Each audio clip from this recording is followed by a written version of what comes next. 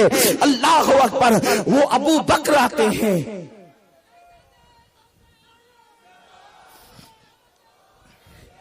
وہ ابو بکر صدیق آتے ہیں تو منہ میں پتھر رکھ کر کے آتے ہیں کہیں آواز بلند نہ ہو جائے، کہیں باتیں زیادہ نہ ہو جائے، اس ادب کے ساتھ آتے ہیں. لیکن صدیق اکبر کی مجال نہیں ہے کہ رسول اللہ سے کے جسم سے اپنے جسم کو یوں ٹچ کریں جیسے کسی ایک دوست دوسرے جسم کے دوسرے دوست کے جسم کو ٹچ کرتا ہے.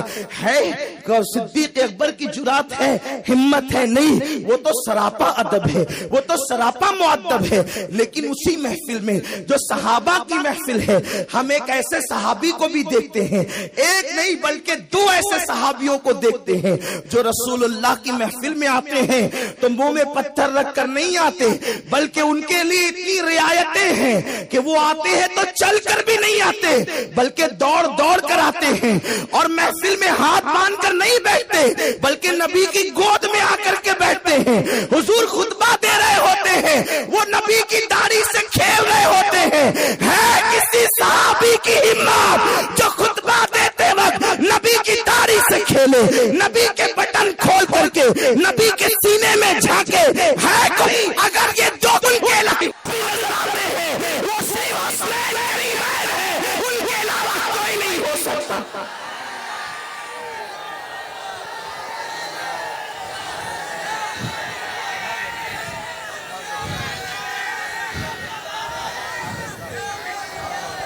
اور صحابہ نبی کی نالین سے اپنا پیر بھی مس کرنے کی ہمت نہیں کرتے. یہ دو کیسے صحابی ہیں کہ نبی کے سینے پہ پیر رکھ کر کے اوپر چڑھا کرتے ہیں، نبی کے کندھے پہ پیر رکھ کے اوپر چڑھا کرتے ہیں. اب آپ مجھے بتائیں ان صحابہ کا ذکر نہیں ہوگا تو پھر کن کا ہوگا؟ یقیناً ہم چار یار والے ہیں، ان سب کا بھی ذکر ہوگا، ان آقاؤں کا ذکر بھی ہوگا. لیکن صرف ان کو اہل بیت کہہ کر کے ان کی عظمت کو گھٹانے کی بات کرنا یقیناً، اور یہ کہنا کہ یہ اہل بیت کا ذکر کہیں رافضی تو نہیں بنا دے گا. یاد رکھیں رافضیت اہل بیت کی محبت کا نام نہیں، صحابہ کی دشمنی کا نام. اگر یہی بات ہے تو صدیق اکبر نے کی محبت، کیا معاذ اللہ صدیق اکبر پر بھی رافضیت کا حکم لگاؤ گے؟ فاروق اعظم نے کی، اور اتنی کی اور ایسی کی، اس شان سے کی کہ آج کل کے محبت کرنے والے تو دنگ ہے۔ کیا وہ بڑا مشہور واقعہ تم نے نہیں سنا کہ سیدنا امام علی مقام امام حسین اور حضرت ابن عمر دونوں کا بچپنا تہمجولی تھی؟ ابن عمر کچھ عمر میں 1-2 سال زیادہ تھے، اس لیے کھجوریں لے کر اچھی کھجوریں خود کھاتے، اور جو خود کو پسند نہ آتی وہ مولا حسین کی جھولی میں ڈالتا، اس لیے کہ بچا کچا کھانا یہ اہل بیت کی شان نہیں۔ اس لیے غیرت والے خون کو غیرت آئی گئی، اور زبان سے اس طرح کے الفاظ نکلے جس کا مفہوم یہ ہے، او میرے خاندان کے غلام کے بیٹے۔ بس یہ بات نکلنی تھی زبان سے، کیونکہ آج اگر کوئی کسی کو غلام کہے تو جبکہ غلاموں کا دور نہیں ہے پھر بھی کسی کو برداشت نہیں ہوتا غلام کہنا۔ جس دور میں غلامی کا دور تھا اور غلاموں کے ساتھ جانوروں سے بدترین سلوک کیا جاتا تھا، غلامی گویا کہ گالی سمجھی جاتی تھی، مولا حسین نے کہہ دیا ابن عمر سے، او میرے خاندان کے غلام کے بیٹے۔ بس انہوں نے اتنا سنا، کھجوریں چھوڑی، گھر کی طرف رخ کیا اور گئے کا بابا غضب ہو گیا۔ سیدنا فاروق اعظم کوئی معمولی شخصیت نہیں، وہ عمر جس کے جلال سے شیطان بھی ڈرتا ہے۔ میرے آقا فرماتے ہیں عمر کا نام سن کر شیطان بھاگ جاتا ہے۔ سرکار نے کیا پیاری بات کہی، عمر کا نام سن کر شیطان بھاگ جاتا ہے۔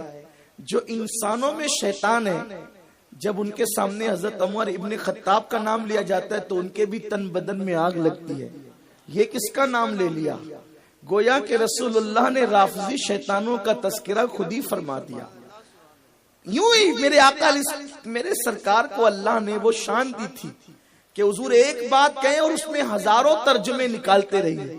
جب لوگ غالب اور اقبال کے شعر میں کئی ترجمے کرتے ہیں، کئی شرح کرتے ہیں، جب ایک عام لوگوں کی شاعری کے اندر اس قدر گویا کہ سمندر کو کوزے میں سمیٹا گیا ہے تو میرے رسول کے کلام کی شان کیا ہوگی؟ وہ زبان جس کو سب کن کی کنجی کہے، اس کی نافذ حکومت پہ لاکھوں سلام۔ اس زبان سے لگا ہوا لعاب اگر نکل جائے تو کھاری کنویں میٹھے ہو جائیں۔ جب لعاب کی یہ شان ہے تو خدا کی قسم ان کی زبان سے نکلے ہوئے الفاظ کا عالم کیا ہوگا؟ وہ کیا شان والے الفاظ ہیں۔ خدا کی قسم آقا فرماتے ہیں کہ عمر کا نام سن کر شیطان بھاگ جاتا ہے۔ جس راستے سے عمر چلتا ہے شیطان وہ راستہ چھوڑ دیتا ہے۔ میرے آقا صلی اللہ علیہ وسلم کے دیوانوں، اس وقت بھی عمر کا درہ یا حضرت فاروق اعظم کا جلال بڑا مشہور تھا۔ بچہ بھاگتے ہوئے باپ کے پاس آیا، بابا بابا غضب ہو گیا۔ میرے آقا فاروق اعظم نے فرمایا بیٹے ہوا کیا؟ کہا وہ چچا علی کا بیٹا ہے نا حسین، اس نے کہا کہ تیرا باپ تو ہمارے خاندان کا غلام ہے۔ فاروق اعظم نے کہا اچھا اس نے ایسا کہا؟ فرمایا جی بابا آپ یقین کریں اس نے ایسا کہا۔ فرمایا چل تو، جیسے ہی کہا چل تو، اب ابن عمر کے چھوٹے سے ذہن میں گویا کہ ہزاروں خیالات آ رہے ہوں گے کہ میرے باپ کے درے سے مدینے والے ڈرتے ہیں، مدینے منورہ کے لوگ ڈرتے ہیں۔ میرے بابا کی دھاپ یہ ہے کہ اللہ اکبر، شیطان ان کو دیکھ کر کے راستہ بدل دیتا ہے۔ میرے بابا کا عالم یہ ہے کہ اللہ اکبر، کیسر و کسرا جس کے نام سے کانپتے ہوں۔ فاروق اعظم نے کہا چل تو، لیکن چلتے ہوئے کاغذ اور قلم بھی ساتھ لیا ہے اور کہا چل تو۔ جس وقت کہا چل تو، ننھے سے بچے نے سوچا ہوگا اب حسین کا کیا ہوگا؟ اب حسین کا کیا ہوگا؟ لیکن جب وہاں پہنچے سچوں کا سچا بیٹا اپنی جگہ کھڑا ہے، نہ ہل رہا ہے، نہ وہاں سے ہٹنے کا نام لیتا ہے، کیونکہ حسین کی رگوں میں رسول اللہ کا خون موجود ہے۔ اللہ اکبر! وہ کیا ذات ہوگی، اس ذات کی شان کیا ہے کہ جس کی رگوں میں رسول اللہ کا خون ہو۔ لوگ کہتے ہیں اہل بیت کی اتنی تعریف نہ کرو، میں کہتا ہوں آخر بتائیں تو کتنی کریں، کیونکہ اس بات پر امت کا اتفاق ہے کہ حضور کے جسم سے جو مٹی ٹچ ہو جاتی ہے وہ عرش سے بھی افضل ہو جاتی ہے، وہ کعبے سے بھی افضل ہو جاتی ہے۔ نادان جب مٹی ٹچ ہو جائے نبی کے جسم سے تو وہ کعبے سے افضل ہو، وہ عرش سے افضل ہو۔ حسنین کریمین اور فاطمۃ الزہرا یہ کسی مٹی کا نام نہیں ہے جو 2-4 سیکنڈ کے لیے نبی کے جسم سے مس ہو جائے، ارے نبی کے جگر کے ٹکڑوں کا نام ہے حسن، حسین اور فاطمہ و علی۔ اب آپ مجھے بتائیں اگر میں ان کو کعبہ کہوں تو کس منہ سے کہوں؟ کیونکہ کعبے سے افضل تو وہ مٹی ہے کہ جو میرے نبی کے جسم سے ٹچ ہو جائے۔ انہیں عرش کہوں تو کس منہ سے کہوں؟ کیونکہ عرش تو اس مٹی کا نام ہے، عرش سے افضل تو اس مٹی کا نام ہے جو نبی کے جسم سے ٹچ ہو جاتی ہے۔ اب جب نبی کے جسم سے مٹی ٹچ ہو جائے، وہ کعبے اور عرش سے افضل ہو جائے، تو حسنین کریمین کی شان کیا ہے، ان کے مرتبے کیا، ان کا مقام کیا ہے، کوئی بیان کر سکتا ہے؟ اسی لیے ہم تو یہ کہتے ہیں کہ اللہ نے ایسے الفاظ ہی پیدا نہیں کیے اس دنیا میں جو مکمل طور پر اہل بیت کی فضیلت کا حق ادا کر سکیں۔ وہ تو اللہ ہی جانتا ہے ان کا مرتبہ کیا ہے، ان کا مقام کیا ہے۔ تو عرض یہ کر رہا تھا، حسن مولا حسین جو ہے اپنی جگہ پہ کھڑے ہیں۔ حضرت فاروق اعظم تشریف لائے اور فرمایا حسین تم نے یوں کہا کہ تیرا باپ تو ہمارے خاندان کا غلام ہے۔ آپ فرماتے ہیں جی میں نے ایسا کہا۔ لوگ وہاں اور بھی موجود تھے۔ فاروق اعظم نے فرمایا شہزادے جو کہا ہے اگر اس کو لکھ دے تو بڑا احسان ہوگا۔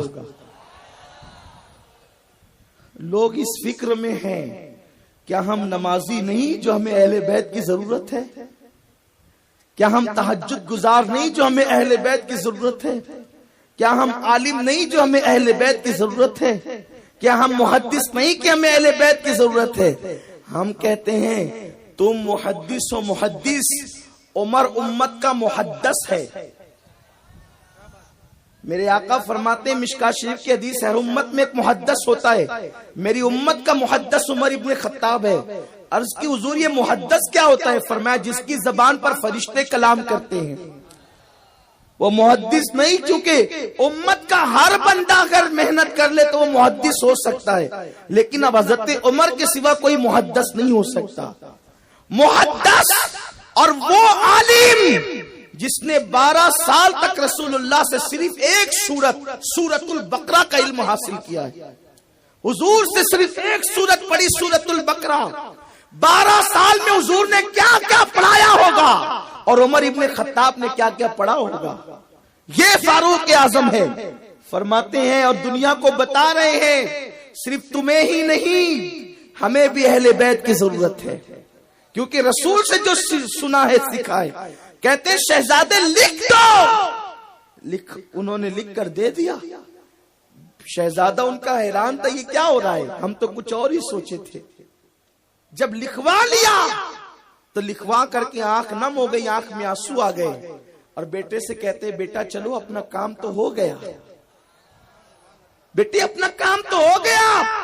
جب عمر اس دنیا سے جائے تو اس تحریر کو اس کے کفن میں رکھ دینا۔ فاروق اعظم کے شہزادے نے کہا بابا بات سمجھ میں نہیں آتی۔ فرمایا بیٹا عمر آج تک مغفرت کے حوالے سے اللہ کی بارگاہ میں متمنی تھا، لیکن آج عمر کو مغفرت کی ضمانت مل گئی ہے۔ جب قیامت میں اللہ پوچھے گا عمر کیا لایا ہے تو عرض کروں گا تیرے نبی کے بیٹوں کے ہاتھوں سے مغفرت کی ضمانت لکھوا کر کے لایا ہوں۔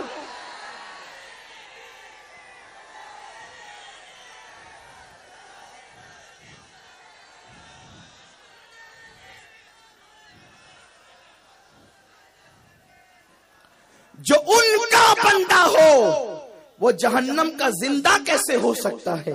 اسی کو تو ہمارے امام کہتے ہیں، ہے یہ امید رضا کو تیری رحمت سے شہا، نہ ہو زندانی دوزخ تیرا بندہ ہو کر، جو ان کے بندے ہو گئے غلام انہیں پھر دوزخ کا خطرہ کیسے ہے؟ جب سے ملا ہے دامن آل رسول کا بے فکر ہو گیا ہوں شفاعت کی فکر سے۔ میرے آقا صلی اللہ علیہ وسلم کے دیوانوں، یہ سنی دعوت اسلامی کا منبر ہے جہاں اولیاء اللہ کی عظمت سکھائی جاتی ہے، تعظیم رسالت سکھائی جاتی ہے، عظمت الوہیت بتائی جاتی ہے، وہیں پر اہل بیت کا ذکر بھی کیا جاتا ہے، کیونکہ اس کے بغیر کچھ نہیں ہے۔ میرے سرکار نے تو یہاں تک فرمایا، اگر کوئی کعبے اور مقام ابراہیم کے بیچ میں کھڑا ہو کے نماز پڑھے اور اسی نماز کی حالت میں وہ مر جائے، حضور کا انداز دیکھے، پس منظر کیا ہے؟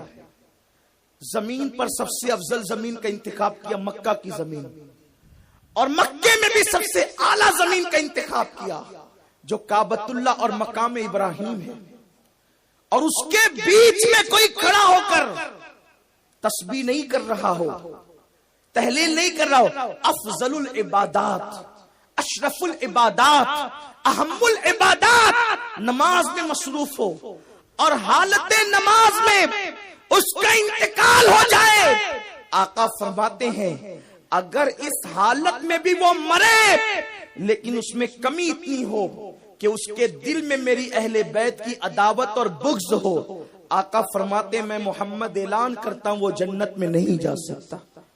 غور فرمائیں، جو مقام اور کعبے کے بیچ میں نماز پڑھے اور نماز میں مرے، جب وہ اہل بیت کی عداوت میں مرا تو جنت میں نہیں جا سکتا۔ تو آپ مجھے بتائیں پھر جو لوگ صرف اپنی عبادتوں پہ ناز کر کے اہل بیت کا مذاق اڑاتے ہیں، علم پہ ناز کر کے اہل بیت کا مذاق اڑاتے ہیں، ان کا حال کیا ہوگا؟ میرے پیارے آقا علیہ السلام کے پیارے دیوانوں، امام شافعی رحمت اللہ علیہ تو یہاں تک کہہ گئے، جس کو جد الممتار میں امام اہل سنت لکھتے ہیں، اور بڑے مزے میں آپ لکھتے ہوئے فرماتے ہیں، یا اہل البیت رسول اللہ حبکم فرض من اللہ فی القرآن انزلہ یکفیکم من عظیم الفخر انکم من لم یصلی علیکم لا صلاۃ لہ۔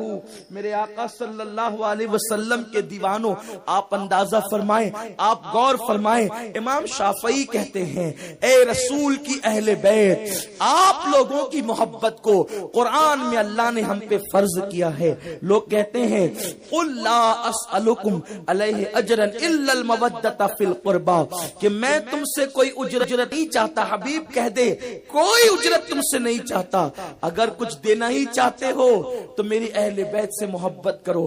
حضور نے اپنی قرابت داروں کی محبت کو لازم قرار دیا اور قرآن نے اس کو بیان کیا۔ قل اے حبیب آپ فرما دے۔ اب آپ غور کریں، امام شافعی یہیں سے لیتے ہیں اور فرماتے ہیں کہ اے اہل بیت کی محبت، تم لوگوں کی محبت کو اللہ نے، اے اہل بیت تمہاری محبت کو اللہ نے قرآن میں ہم پہ فرض قرار دیا، اور فرماتے ہیں یکفیکم من عظیم الفخر انکم، کیا یہ فخر تمہارے لیے کافی نہیں؟ من لم یصلی علیکم لا صلاۃ لہ، اس وقت تک ہماری نمازیں مکمل نہیں ہوتی جب تک کہ ہم اہل بیت پہ درود نہ پڑھ لیں۔ آج بھی کچھ یزیدی ہیں نماز میں اہل بیت پہ درود پڑھتے ہیں اور نماز کے باہر ان کو گالیاں دیتے ہیں، ان کا مذاق اڑاتے ہیں، اللہ اکبر، اور لوگ کہتے ہیں کہ کیا ضرورت ہے ان کی اتنی محبت کی۔ ہم کہتے ہیں کیا یہ امام بخاری کو، امام شافعی کو، امام اعظم کو یہ نہ سوجی؟ امام اعظم ابو حنیفہ کی شہادت کا سبب صرف اہل بیت کی محبت ہے۔ آپ کو جو زہر دیا گیا جیل میں منصور نے، اس کو پتا تھا، کیونکہ جو ہے وہ شہزادگان اہل بیت منصور کے خلاف اٹھ کر کھڑے ہو رہے تھے، اور امام اعظم اپنی کمائی کا 40% حصہ اہل بیت کے لیے وقف کر رکھا تھا۔ امام اعظم نے کبھی اپنے گھر میں پھل نہیں لائے جب تک کہ نبی کے شہزادوں کے گھر پھل نہ پہنچایا، اپنے تن پر کبھی کپڑا نہیں پہنا جب تک کہ شہزادگان رسول کو اس زمانے کے کپڑے عطا نہیں فرمائے، کیونکہ وہ اتنے مالدار تھے کہ اپنے گلے میں وہ جو چادر ڈالتے تھے اس زمانے میں وہ صرف 2 لاکھ روپے کی ہوا کرتی تھی. اب ان کی اپنی چادر صرف گلے میں جو ڈالی جاتی ہے وہ 2 لاکھ کی قیمت کی ہوتی تھی. اور آپ فرماتے ہیں کہ میں قیمتی عطر استعمال کرتا ہوں اور یہ عقیدہ رکھتا ہوں نظریہ کہ قیمتی عطر کا استعمال عقل کو پختہ کر دیتا ہے. آپ ہمیشہ اعلیٰ قسم کا لباس پہنتے تھے, بہت بڑے تاجر تھے, لیکن انداز یہ ہے خود پھل کھانے سے پہلے نبی کی آل کے گھر پہنچاتے تھے, پھر خود کے گھر میں لاتے تھے, علماء اور شاگردوں کے گھر پہنچاتے تھے, پھر خود کے گھر میں لاتے تھے. منصور کو یہ نہ بھایا کہ 40% حصہ اپنی رقم کا جو ہے وہ شہزادگان رسول کو بیچتے ہیں اہل بیت کو, تو وہ چونکہ عباسی تھا اور وہ حالانکہ عباسی بھی اہل بیت میں داخل ہیں, لیکن سب سے اعلیٰ کوالٹی اہل بیت کی حسنین کریمین کی قیامت تک کی اولاد ہے, ان کی برابری کوئی نہیں کر سکتا. میرے آقا صلی اللہ علیہ وسلم کے دیوانوں, انہیں فاطمیوں سے نفرت اور عداوت تھی, کہیں یہ اٹھ کر کھڑے ہو گئے تو اپنا تختہ پلٹ جائے گا, اور امام اعظم ان کے ساتھ تھے. میرے پیارے آقا علیہ السلام کے دیوانوں, آپ مجھے بتائیں اہل بیت سے کس نے محبت نہیں کی؟ حضرت ابو سعید خدری فرماتے ہیں جب فتنے شروع ہو گئے اور ہمیں پریشانی ہو گئی کہ اپنا کون ہے پرایا کون ہے, تو ہم جب ڈاؤٹ فل معاملہ دیکھتے تو اہل بیت کا ذکر کرتے. جو اہل بیت کے ذکر پہ خوش ہو جاتا سمجھتے کہ یہ مسلمان ہے, اور جس کے چہرے پر جو ہے وہ کراہت آ جاتی سمجھ جاتے یہ منافق ہے. یہ صحابہ کا معیار تھا, محبت اہل بیت سے وہ لوگوں کو پہچان لیا کرتے تھے. اور قربان جائیں, امام ذہبی رحمت اللہ علیہ ایک واقعہ لکھتے ہیں جو ہمیں حیرت میں ڈال دیتا ہے. اگر امام ذہبی جیسا محدث نہ لکھتا تو شاید لوگ جو ہے وہ اس پہ کلام کرتے, لیکن اتنے بڑے محدث نے لکھا, اور کس شان سے لکھا کہ اہل بیت کی تعظیم صحابہ کس طرح کرتے تھے. ان لوگوں کو بھی سوچنا چاہیے جو محرم میں سینے پیٹ کر معاذ اللہ صحابہ کو گالیاں دیتے ہیں. ارے تم تو آج پیدا ہوئے, ان لوگوں نے تو صحابہ نے اہل بیت کا زمانہ پایا, ان کے نانا کا زمانہ پایا, اور انہوں نے تعظیم کا حق ادا کیا. امام ذہبی فرماتے ہیں کہ ایک مرتبہ امام حسین کو مدینہ منورہ کے کسی محلے میں نماز جنازہ کے لیے مدعو کیا گیا. ان لوگوں کی خواہش یہ تھی کہ ہمارے خاندان کے فرد کا انتقال ہوا ہے تو اس کی نماز جنازہ نبی کا شہزادہ پڑھائے گا, آل رسول پڑھائے گا, سرکار کا بیٹا پڑھائے گا. تو انہوں نے امام حسین کو مدعو کیا. مولا حسین تشریف لائے, آپ نے جنازے سے دور اپنی جوتیاں نالین اتار دی اور آپ چل کر جنازے تک گئے. جب چل کر جنازے تک گئے تو اس وقت آپ نے نماز جنازہ پڑھائی. بہت لوگ جنازے کی نماز میں شریک تھے. چونکہ میت جب ہوتی تھی تو صحابہ کا حال یہ ہوتا تھا کہ وہ اس طریقے سے گم ہو جاتے اپنی موت کی یاد میں, ایک دوسرے کی خبر نہ رہتی, یوں لگتا ہر ایک کے گھر میں میت ہے. جب مولا حسین نماز جنازہ پڑھا کر میرے آقا تشریف لے جانے لگے تو اس وقت تو بھرپور شباب کا اور جوانی کا عالم تھا. جب آپ نکلنے لگے تو آپ تیز قدم جب اپنی نالین کی طرف بڑھے تو لوگوں نے کیا دیکھا, مجمع سے ایک کمبل پوش بوڑھا, شاید ان دنوں سردی کے ایام رہے ہوں, امام ذہبی جس وقت کا واقعہ بتا رہے ہیں, ایک کمبل پوش بوڑھا بڑھاپے کی طاقت کو اکٹھا کر کے وہ دوڑ پڑا نالین حسین کی طرف. اور دوڑنے کے بعد اس سے پہلے کہ آقا حسین اپنی نالین کی طرف بڑھتے, اس بوڑھے نے مولا حسین کی نالین کو درست کیا, سیدھی کر کے سامنے رکھا, اور جب آپ نے پیر اس میں رکھنے چاہیں تو آپ کے پیر کو ہاتھوں سے پکڑ کر اپنے امامے کے شملہ, یہ شملہ اس کو کہتے ہیں جو پشت پہ چھوڑا جاتا ہے, اپنے امامے کے شملے سے مولا حسین کے پیروں کے اوپر جو مٹی لگ گئی تھی تلووں پر اس کو صاف کرنا شروع کیا. جب صاف کیا تو لوگ حیرت میں پڑ گئے, آخر یہ کون بوڑھا ہے جو اتنا ادب کر رہا ہے مولا حسین کا. لیکن جب لوگوں نے اس خوش نصیب بوڑھے کو دیکھنے کی کوشش کی تو وہ کسی دیہات اور گاؤں سے نہیں آیا تھا, وہ مدینہ منورہ میں رہنے والا اتنا بڑا اپنے وقت کا عالم تھا کہ بخاری اور مسلم اس کے بغیر ادھوری ہے. وہ کون تھا جو اپنی امامے کے شملے سے حسین کے تلووں کی مٹی صاف کر رہا تھا؟ وہ بوڑھا اپنی سفید داڑھی کی پرواہ نہیں کرتا, اپنے علم کی نزاکتوں کی طرف نہیں دیکھتا بلکہ عظمت اہل بیت پہ یوں جھک گیا ہے کہ لوگ حیرت میں ڈوب گئے ہیں۔ وہ کون تھا جو امامے کے شملے سے حسین کے تلووں کی مٹی صاف کر رہا تھا؟ وہ میرے نبی کا مایا ناز صحابی حضرت ابو ہریرہ تھے جو اپنے امامے کے شملے سے حسین کے تلووں کی مٹی کو صاف کر رہے تھے۔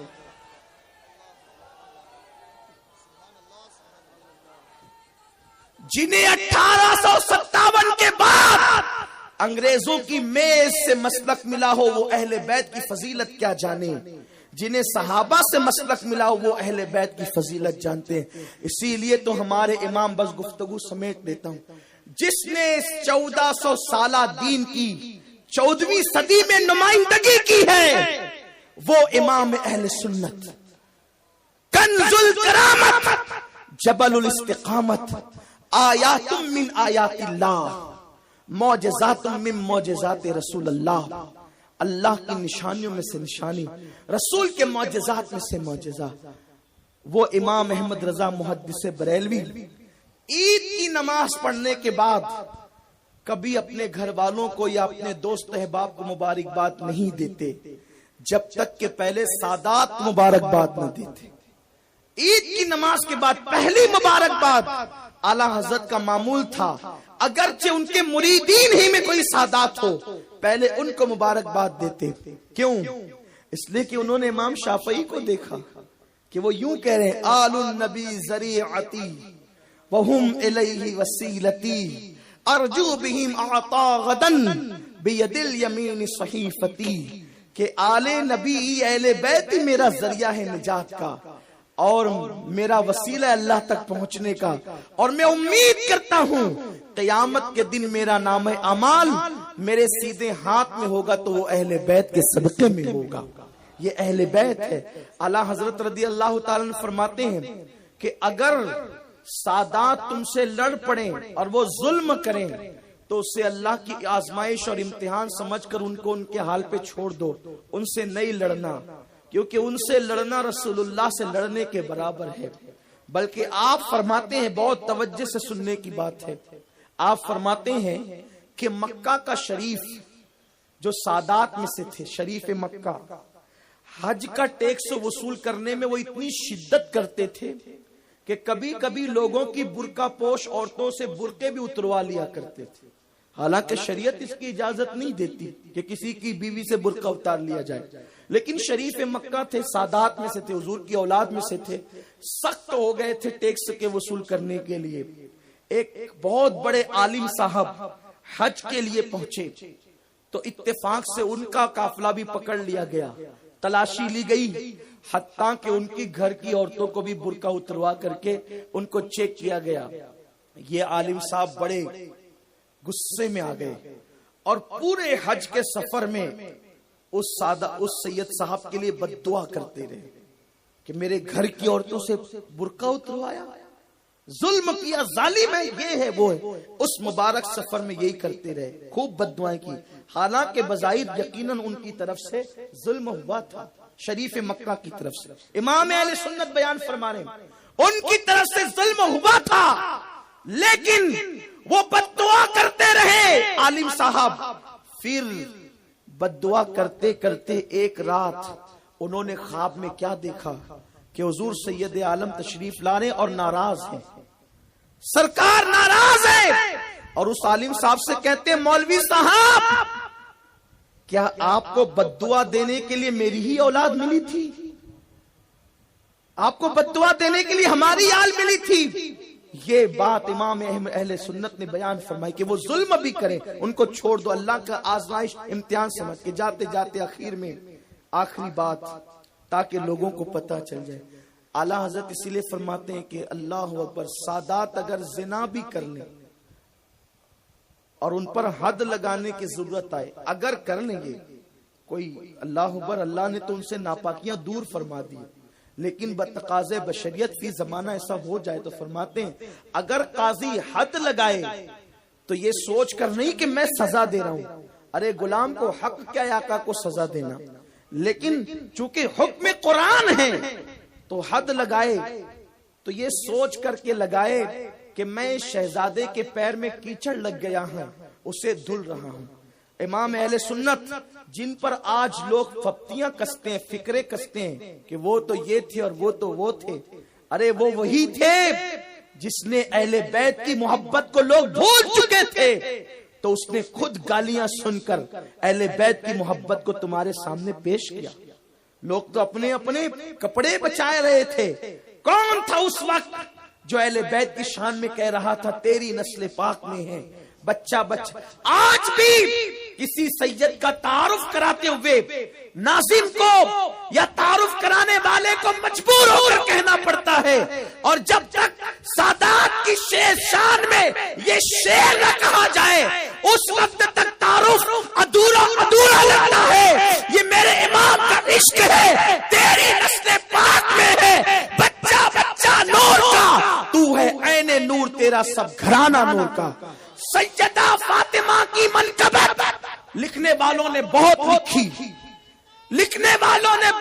لکھی، لیکن جو امام احمد رضا نے صرف 2 مصروں میں منقبت کہی ہے وہ کوئی کہہ نہ سکا۔ اگر کہہ سکا ہے تو میں وہ شعر پیش کر دیتا ہوں، اور لے آؤ معیار پر۔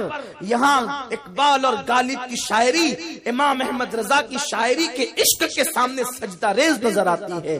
وہ سیدہ فاطمہ کی منقبت کیوں کہتے ہیں؟ اور ان سے بھی کہتا ہوں جو ہم لوگوں کو تانا دیتے ہیں کہ یہ سنی اہل بیت سے محبت نہیں کرتے، ہم کہتے رافضیت کی ساری کتابیں ایک طرف لا کر رکھ دو فضیلت اہل بیت میں، اور ایک طرف ہمارے امام اہل سنت کے یہ 2 مصرے رکھ دو جو انہوں نے سیدہ فاطمہ کی شان میں کہے۔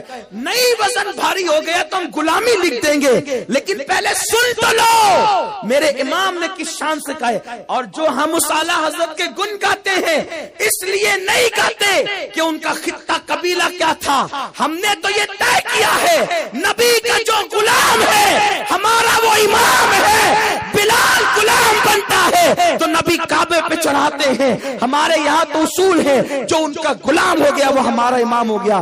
اعلیٰ حضرت یوں غلامی کا خراج پیش کرتے ہیں۔ نور سیدہ فاطمہ کو لوگ نبی کے نور ہونے پہ اب تک مناظرہ کر رہے ہیں، میرا امام تو نبی کے خاندان کی اس شہزادی کو نور کہتا ہے، اور صرف وہیں پر بس نہیں ہو جاتا، کہتا ہے نور فاطمہ نور ہے، بنت نور وہ نور کی بیٹی ہے، زوجے نور وہ نور کی بیوی ہے، یعنی ان کا شوہر بھی نور ہے، مولا علی بھی نور ہے۔ نور فاطمہ، بنت نور رسول، زوجے نور علی، ام نور نور وہ نور کی ماں ہے، ان کا ایک بیٹا امام حسن ہے، دوسرا بیٹا امام حسین ہے۔ ایک مصرے میں سب کی منقبت بیان کر دی، نور بنت نور، زوجے نور، ام نور، نور مطلق کی کنیز، اللہ رے لمعہ نور کا، اور وہ جو جس خدا کی بندی ہے وہ بھی نور ہے۔ غور فرمائیں کس شان سے بیان کیا منقبت کو۔ اسی لیے اعلیٰ حضرت کا حال یہ تھا کہ اگر سادات کی اصلاح بھی کرتے تو کس شان سے۔ ایک مرتبہ خاندان ماہریرہ کے ایک بزرگ، ان کا نام نہیں لوں گا، ادبن نام مجھے پتا ہے نہیں لوں گا، وہ وہاں کے صاحب سجادہ تھے سرکار نوری میاں کے بعد کے ادوار میں۔ وہ سونے کی انگوٹھی پہن کر امام اہل سنت کے یہاں تشریف لائے۔ اب دیکھو سونا مردوں پہ حرام ہے، سب کو پتا ہے، کیوں پہنا تھا اس کی حکمت تو وہی بزرگ جانے، کیونکہ وہ خاندان کوئی معمولی خاندان نہیں، جہاں وقت کے مجدد نے سر ادب کو خم کیا ہو وہ کیسا خاندان ہو، جہاں تاج الفول جیسا بزرگ اپنی پیشانی کو وہاں کی چوکھٹ پہ رکھتا ہے وہ کیسا خاندان ہوگا، جہاں حضور شیخ المشائخ علی حسین اشرفی میاں جیسا بزرگ ادب کے ساتھ حاضر ہوتا وہ کیسا خاندان ہوگا۔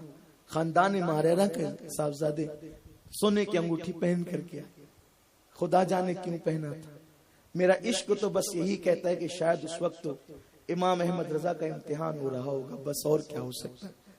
اس خاندان کی شان تو یہی ہے کہ ہم ایسی توقع تو نہیں کرتے کہ وہاں سونے کی انگوٹھی کوئی پہنے گا، وہاں تو شریعت اور طریقت کا سنگم نظر آتا ہے۔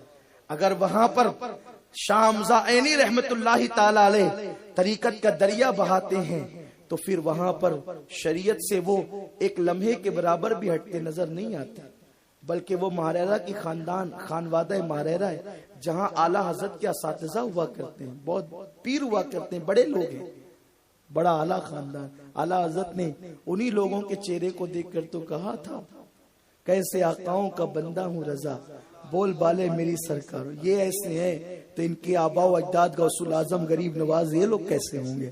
کیسے آقاؤں کا بندہ ہوں رضا بول بالے میری سرکاروں کے. آپ اتنے بڑے عالم ہیں. اعلیٰ حضرت 108 علوم و فنون میں مہارت رکھتے ہیں. ماریرا والے فتویٰ پوچھنا ہوتا تو اعلیٰ حضرت سے سوال کرتے. یہ علم کا عالم اعلیٰ حضرت کے 108 علوم و فنون کا ماہر. لیکن مہندی میں وہ بزرگ جو ہے وہ تشریف لائے سونے کی انگوٹھی پہن کر تو اعلیٰ حضرت فرماتے ہیں شہزادے یہ انگوٹھی آپ مجھے دے دیں. اب جب آپ نے مانگا کہ انگوٹھی مجھے دے دیں تو انہوں نے اتاری اور دے دی. اس لیے کہ سید کی پہچان یہ ہے کہ وہ سخی ہوگا. اس لیے کہ خون رسول سخاوت پہ مجبور کر. اس کا ہاتھ کبھی یوں نہیں ہوگا ہمیشہ یوں ہوگا. اور اگر دینے کی طاقت نہیں ہو تو کم سے کم نہ تو نہیں کہے گا چپ رہے گا. اس لیے کہ نسلیں ہیں کریموں کی. پیر نصیر کہتے ہیں نا آؤ در زہرا پر پھیلائے ہوئے دامن نسلیں ہیں کریموں کی لجپال گھرانہ ہے. سخی ہوتا ہے سید. اہل بیت کا گھرانہ سخی ہے. بات وقت ختم ہوا ہے لیکن بات نکلی ہے تو بس شارٹ میں اشارہ کروں گا. حاتم طائی کے ایک گھرانے کے فرد کی ملاقات امام جعفر صادق جو بچے تھے اس وقت ہو گئی. تو اس نے کہا اے بچے تجھے پتا ہے میں کون ہوں؟ آپ نے میں کون ہے؟ تو کہا میرا دادا اتنا سخی تھا کہ اس نے 10 دروازے بنا کے رکھے تھے. پہلے دروازے سے آتا سائل تو بھی دیتا میرا دادا, دوسرے سے آتا تو بھی دیتا, تیسرے سے آتا تو بھی دیتا, حتیٰ کہ 10 سے آتا تو بھی دیتا. امام جعفر صادق تھے بچے لیکن نبی کا گھر بھی وہ گھر ہے کہ اس گھر کا ہر ایک بچہ جہاں پیدا ہوا شیر خدا معلوم ہوتا ہے.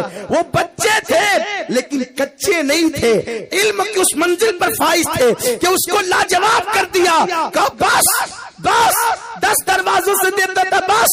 اس نے کہا یہ بچہ ہے بس کہتا ہے. کہا اب سن تیرا دادا وہ تھا 10 دروازے بنائے تھے اور ہر دروازے سے دیتا تھا لیکن میرا نانا وہ تھا. دراصل یہ 10 دروازوں سے سائل کو آنے کی ضرورت اس وقت پڑتی تھی کہ پہلی مرتبہ میں اتنا نہیں دیتا تھا کہ جھولی بھر جائے, اس لیے دوسرے سے تیسرے سے چوتھے سے آنا پڑتا تھا. لیکن میرا نانا وہ ہے ایک مرتبہ جس کو دیا دینے والا بنا دیا. میرے قریب سے کر قطرہ کسی نے مانگا دریا بہا دیے ہیں در میں بہا دیے.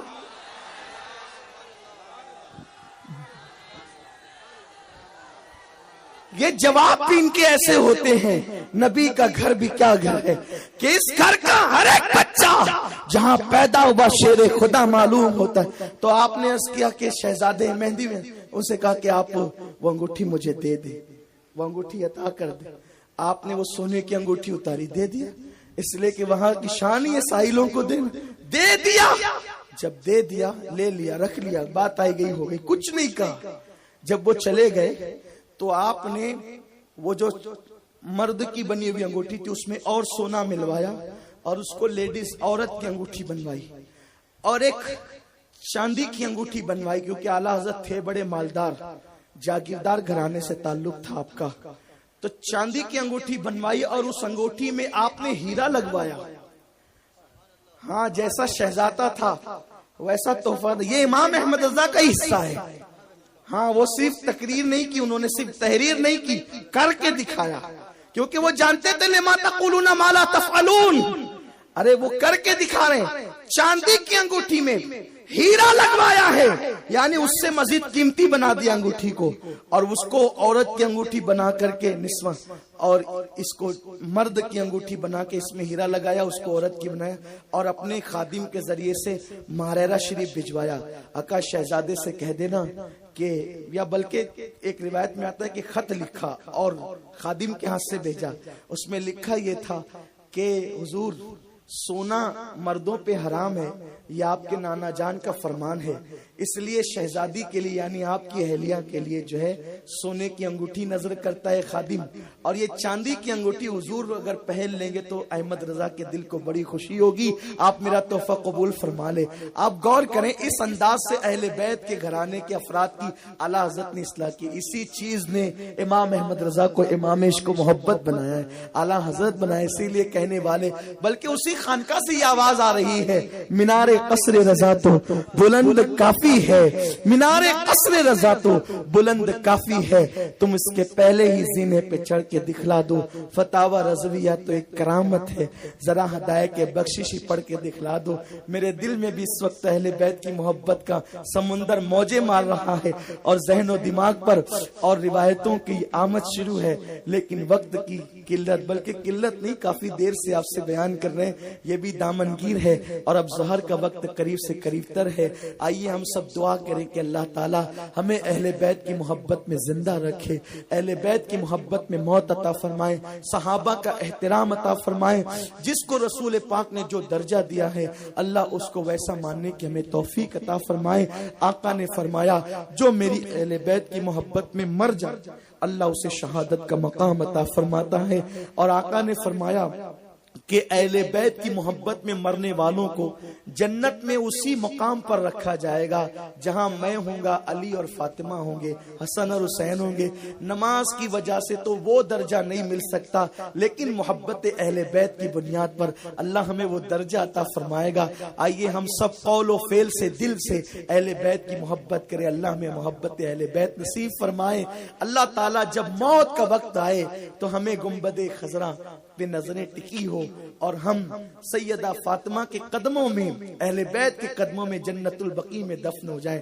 ہم بقیع صرف اس لیے نہیں مانگتے کہ وہ بقیع ہے، ہم بقیع اس لیے بھی مانگتے ہیں کہ وہ نبی کے قدموں میں ہے، اہل بیت اور صحابہ کے قدموں میں ہے۔ اللہ مجھے آپ سب کو وہاں آخری دم دفن ہونا نصیب فرمائے، انہی کی محبت میں موت دے، انہی کے قدموں میں دفن کی سعادت دے، اور قیامت کے دن انہی کے ساتھ اٹھنا نصیب فرمائے۔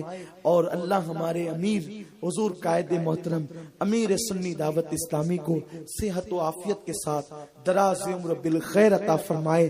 ہم دعا کرتے ہیں 25ویں اجتماع میں اس وقت تو حضور امیر سنی دعوت اسلامی اور احباب موجود ہے، جب ہم 50واں اجتماع کریں اللہ ہمارے امیر کو وہ دن بھی دکھائے کہ ہمارے امیر اسی صحت و سلامتی کے ساتھ 25ویں اجتماع کے بعد 50ویں اجتماع میں موجود رہے، اور جس وقت ہم 50واں اجتماع کریں تو پوری دنیا کے سنی مسلمان ہمارے اجتماع میں موجود رہے، ابھی بھی موجود ہیں، لیکن پھر بھی یہ تعداد مسلمانوں کی تعداد کے اعتبار سے اتنی نہیں ہے۔